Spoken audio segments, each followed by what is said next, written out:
Policy जो है liquor पे, और एक्साइज डिपार्टमेंट जो है लीकर पे पॉलिसी बना दी है, ड्राफ्ट हो चुकी है। कल जो है सभी जो लीकर, खासकर जो वाइन शॉप ओनर्स हैं, वो कल जो हैं रविंदर राणा जी से भी मिलेंगे। पहले ये सवाल यही पूछेंगे, रविंदर राणा जी ने जगदीश सर क्या आश्वासन दिया है कि क्या होगा? जब हम रविंदर राणा जी के पास गए थे ये पॉलिसी, ड्राफ्ट पॉलिसी लेकर के कि ये आप बीजेपी के हमारे लीडर हैं और बीजेपी की गवर्नमेंट है और हमारे लिए ये तोहफ़ा आपकी तरफ से मिला है कि हमें पहली तारीख से बेघर किया जा रहा है और उसके साथ साथ ही हमारी जो रोजी रोटी है वो छीनी जा रही है।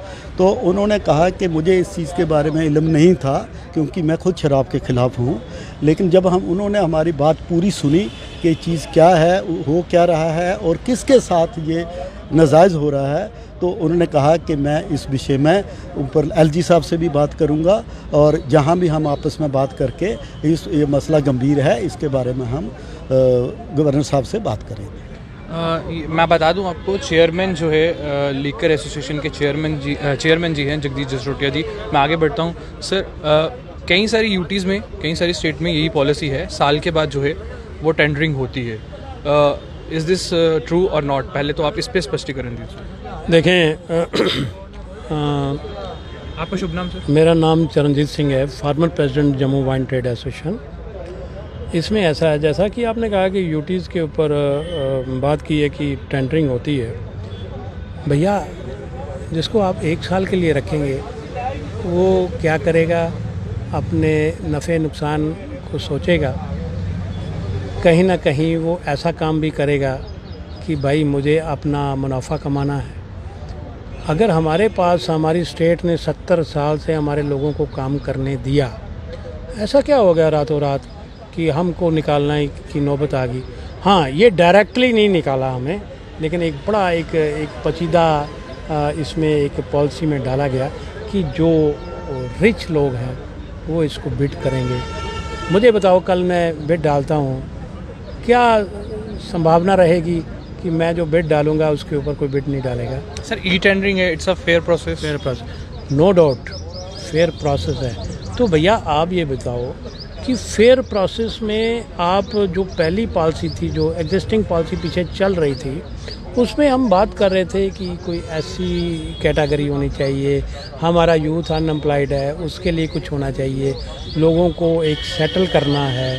ठीक है, शराब का ट्रेड जो है मैटर ऑफ राइट नहीं है, लेकिन अगर 7 साल से हम काम कर रहे हैं तो मैटर ऑफ लाइवलीहुड तो है, वो तो हम हक अपना जता सकते हैं वहाँ पे। अरे भाई, हमें ना रिहैबिलिटेशन की बात। मैं एक और आपको बड़ी मज़े की बात बताऊं कि एक हमारे खिलाफ एक पीआई लगी है, जो कि कारवाने इस्लामी एक संस्था है उसने लगाई है कि बैन ऑन लीकर।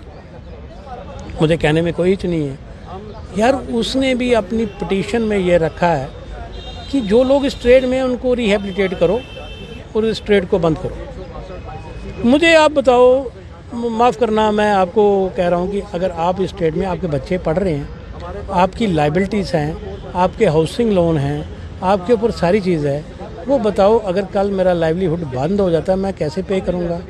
मेरे बैंक के ऊपर कर्जे हैं, वो कौन देगा? मुझे तो आपने ज़मीन पे ला दिया ना, मुझे क्यों तंग कर रहे हो? मैंने कौन सी ऐसी कोताही की? जो एक देखो रूल जो कहता है, एक्ट एंड रूल कहता है, वो सपोर्ट करता है कि रिन्यूअल के लिए। उसमें जस्टिस बिंदल ने साहब कहा कि रिन्यूअल के ऊपर इफ़ लॉ परमिसिबल। भैया, हर साल वाला जो है ना, वो आप देखें, अब मुझे कोड करने में कोई हिच नहीं है, मैं भी इसका सेवन करता हूँ। एक बार मैं चंडीगढ़ में था तो वहाँ पे मैंने एक ब्रांड को लिया और ब्रांड यहाँ 1700 रुपये का था मेरे पास, वहाँ मैंने 1100 रुपये में लिया। और 1100 रुपये में भी वो ब्रांड मुझे किसी ढंग से ये नहीं लगा कि वो ब्रांड है। उसमें क्या है क्या नहीं है वो भगवान जाने है। यहाँ बड़ा एक सिस्टम, एक बड़ा सिस्टमेटिक। और सबसे बड़ी बात है, जो नेबरिंग स्टेट हैं आज हमारी, वो हमारी पॉलिसी अडॉप्ट कर रही हैं, रिन्यूअल ऑफ लाइसेंस कर रही हैं। एक जब आपकी एक दुकान पक्की होगी, आपके रूल एंड रेगुलेशन होंगे, आपके ऊपर चेक होगा, जब 1 साल का होगा तो चेक तो है नहीं। सर आपके सवाल में से कई सारे प्रश्न निकल के आए और कई प्रश्न मज़ेदार भी हैं। ऑडियंस जो है ऐसे ना लें इसको, मैं प्रश्न पूछने जा रहा हूँ और आपके हित के ही होंगे। पहली बात आपने कहा बेरोज़गारी।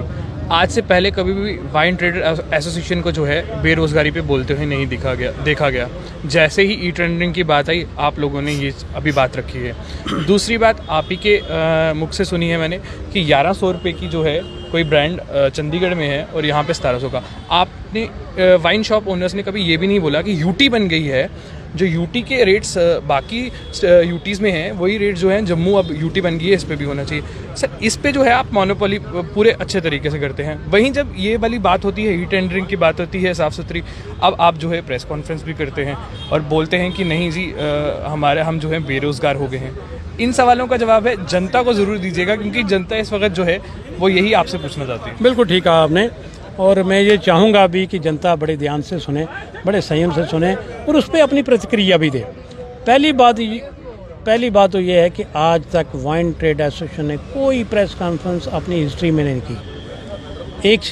एक चीज़ का जवाब मैंने आपको दे दिया। दूसरी चीज़ जो 1700 और 1100 की बात करते हैं, एक चीज़ मैं बताऊँ, यूटी अब बनी है। और एक चीज़ ये देखें कि ये जो यूटी है ये इंडिया के एक एंड पॉइंट पे है, और जो चंडीगढ़ की बात कर रहा हूँ वो एक हब है, उस पर काफ़ी सारी स्टेटें उसके साथ लगती हैं। ये बैरियर क्रॉस करो तो पंजाब में महंगी है, बैरियर क्रॉस करो तो हिमाचल में महंगी है, बैरियर क्रॉस करो तो हरियाणा में महंगी है। वो एक वहाँ पे एक हब है जहाँ बड़ी सारी दुनिया वहाँ पे रहती है, और बिजनेस हब है और एजुकेशन हब है, हर चीज़ का काम है वहाँ पे। यहाँ कौन सा काम है भैया? टूरिस्ट स्टेट है, टूरिस्ट स्टेट में कभी कोई। और एक चीज़ और बता दूँ कि इसमें हमें जो प्रॉफिट है वो आप अपनी एक्साइज की वेबसाइट पे डाल के हमारी एमआरपी निकाल सकते हैं और परसेंटेज आप निकाल सकते हैं। इसमें हमने सिर्फ 5 से 7% का मार्जिन है, बाकी पैसा सब गवर्नमेंट के पास है, हमारे पास एक पैसा भी नहीं। और जो मार्जिन है वो लिखित रूप में है, बाकी ट्रेड में मैं किसी को टिप्पणी नहीं करूँगा, बाकी ट्रेड में कहीं पे वो हिडन है, लेकिन यहाँ कोई चीज़ हिडन नहीं है। यहाँ तो पूरी की पूरी ट्रांसपेरेंसी है हमारे पास। तो आप मेरे को बता दो, आपने कभी किसी दुकान पे पास गए हों, आपने उसको बोला हो यार मेरे को 50 रुपये छोड़ दे, अगर सपोज, सॉरी बेटा मैंने आपको ऐसे कहा, मैं तो मुझे ये बताओ उसने यही कहा होगा यहाँ पे एक चीज़। एमआरपी का मतलब क्या होता है? Maximum retail price. हमारे पास एमआरपी की शेप में एफआरपी है, फिक्स रिटेल प्राइस। ना हम कम बेच सकते हैं, हम मान के चलो मैंने 50 रुपये छोड़ दिए आपको, लेकिन मैंने टैक्स जो है एमआरपी पे देना है। ये आप कहीं भी दरियाफ्त कर सकते हैं, हमारे कहीं पे भी कोई मोनोपोलिस्ट अप्रोच नहीं है। हमें कोई सीधी इंस्ट्रक्शन है, हम एक पैसा नहीं छोड़ सकते किसी को। अगर हम छोड़ते हैं तो अपने प्रॉफिट से छोड़ते हैं, गवर्नमेंट के खाते से। एक भी रिकॉर्ड प्रोड्यूस कर दो, जो कहोगे मैं वो करूँगा।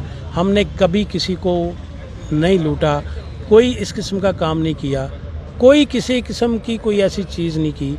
ये पब्लिक बड़ी ज़रूरी देखे। ठीक है, ये एक सोशल ईवल है, हम काम करते हैं गवर्नमेंट फ्रेमवर्क के अंदर काम करते हैं, हम उससे बाहर नहीं हैं। ये मैं सर कहीं ना कहीं आप उस वक्त जो है बोल रहे थे, वही सवाल आपसे भी कहीं ना कहीं आपके कुछ अलग विचार होंगे उस पर। और सारी यूटीज़ में जो है पॉलिसीज़ इसी तरीके से है, 1 साल के बाद टेंडरिंग होती है, कई सारी स्टेट्स में भी ऐसा ही है। आप लोग इससे क्यों खफा है? मैं आपको एक नॉलेज देना चाहता हूँ कि 2013 में जितनी भी 2003 में जितनी भी स्टेट्स हैं उनके चीफ सेक्रेटरीज और एक्साइज कमिश्नर, इनकी एक जॉइंट मीटिंग हुई थी। उस मीटिंग में उन्होंने ये यूनानिमस डिसीजन लिया था कि ये जो ऑक्शन होती है, टेंडरिंग होती है, इससे जो बिग हाउसेस हैं जैसे पोंटी चड्डा हैं और बहुत से लोग हैं यूपी से या साउथ स्टेट से, वो इस ट्रेड में एंटर कर जाते हैं और मोनोपोली क्रिएट कर जाते हैं। डिस्टिलरी उनकी, होलसेल उनके और रिटेल में भी आ जाते हैं। तो ये एक मोनोपोलाइज सिस्टम बन जाता है। उसको दूर करने के लिए उन्होंने जो जम्मू कश्मीर का जो सिस्टम था उसको समझा और उसको अडॉप्ट किया, लाइसेंसिंग सिस्टम। आज हिमाचल है, पंजाब है, हरियाणा है, ये सब ने लाइसेंसिंग सिस्टम अडॉप्ट किया हुआ है। और वही हमारे वाला लद्दाख ले हमसे अलग हुआ, उन्होंने वही सिस्टम अडॉप्ट किया जो सिस्टम पहले चल रहा था। नहीं सर, यूटीज़ में सॉरी यूटीज़ में भी कई यूटीज़ ने ये ऑक्शन बंद कर दी हुई है।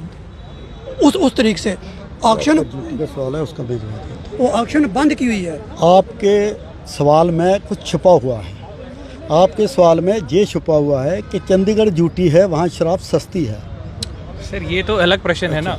यूटीज़ में, कई सारी यूटीज़ में देखा गया, पहले आप तो इस पर देखिए, स्पष्टीकरण कि 1 साल के बाद जो है टेंडरिंग होती है या नहीं, पहले हाँ या नहीं, ना? नहीं सुनिए, होती, नहीं होती। दिल्ली किसी यूटी- कहीं भी, किसी भी यूटी में भी यूटी में नहीं होती। सुनिए मेरी बात, ये जो एक्साइज का मैटर होता है ना, ये जैसे पहले स्टेट सब्जेक्ट कहा जाता था, ये हर यूनिट टेरिटरी का अपना अपना लॉ है एक्साइज के बारे में। यहाँ लाइसेंसी सिस्टम था, पहले भी लाइसेंस इशू हुए, लेकिन पुराने लाइसेंसियों को डिस्टर्ब नहीं करते थे, क्योंकि उनका ये मोटिव था कि हम एम्प्लॉयमेंट जनरेट कर रहे हैं। अगर पहले 100 थे, हम 50 और दे रहे हैं, 50 एक नए लाइसेंसी आएंगे, एम्प्लॉयमेंट जनरेट होगी। लेकिन ये पहली बार हो रहा है कि जो पुराने लाइसेंसी उनको हटा के नए लाइसेंसी लाए जा रहे हैं। और जम्मू का जो ट्रेड अगर आप बाकी स्टेटों से कंपेयर करें तो यहाँ पूरे स्टेट में, जम्मू कश्मीर में 2 ही बिग सिटीज़ हैं, श्रीनगर और जम्मू। यहाँ छोटे छोटे दुकानदार हैं और हर दुकान का जो अगर सेल आप देखें 50,000, 60,000, 70,000, 80% दुकानें वो हैं जिनकी सेल लाख से कम है। अब हिमाचल में देखिए, हिमाचल में 1800 लाइसेंसी हैं, हमारे 223, लेकिन हमारा रेवेन्यू उनसे ज़्यादा है। उसका कारण ये है कि यहाँ की शराब जो है बिल्कुल प्योर है, क्योंकि यहाँ ठेकेदारी सिस्टम नहीं है, यहाँ मोनोपोली नहीं है। यहाँ जो शराब बनती है वही बिकती है। बाकी रेट की बात कही, जो रेट बाकी स्टेटों और जम्मू कश्मीर में है, रेट डिपार्टमेंट खुद डिसाइड करता है, इसमें ट्रेडर का कोई हाथ नहीं है। एमआरपी चाहे वो डिस्टिलरी की हो, चाहे होलसेलर की हो, चाहे वो रिटेलर की हो, ये गवर्नमेंट खुद तय करती है। हमें सिर्फ मार्जिनल 4-5% प्रॉफिट दिया जाता है, इससे ज़्यादा कुछ नहीं। एक और सवाल, आखिर सवाल होगा मेरा। मोनोपोली की आपने बात की, आपने चड्ढा जी की बात की, उनकी मोनोपोली थी। आप सर कितनी देर से इस बिज़नेस में हैं, लीकर के बिज़नेस में? मुझे कम से कम 40 साल हो गए हैं स्टेट तो में। 40 साल में कहीं आपकी भी मोनोपोली हुई? हमारी मोनोपोली नहीं थी, क्योंकि जब हमें लाइसेंस दिया गया, हमसे एफिडेविट लिया गया कि आप गवर्नमेंट जॉब नहीं कर सकते। मैंने अपना कैरियर चूज़ किया कि मुझे गवर्नमेंट जॉब करना है या ये करना है। ये एक्ट जो है हमारा एक्साइज एक्ट, ये हमें किसी भी लाइसेंसी को अलाउ नहीं करता कि वो दूसरा लाइसेंस भी किसी और का, इवन के मैं लॉ ग्रेजुएट हूँ, मैं एडवोकेट का लाइसेंस नहीं ले सकता क्योंकि मेरे पास ये लाइसेंस है। तो ये मोनोपोली नहीं है, ये रोज़गार है हमारे लिए। Is a matter of livelihood. हम अपना रोज़गार कमा रहे हैं यहाँ से, हमारी फैमिली पल रही है इसके ऊपर, और इमीडिएटली आप रात को कहते हैं कि नहीं जी आप ख़त्म।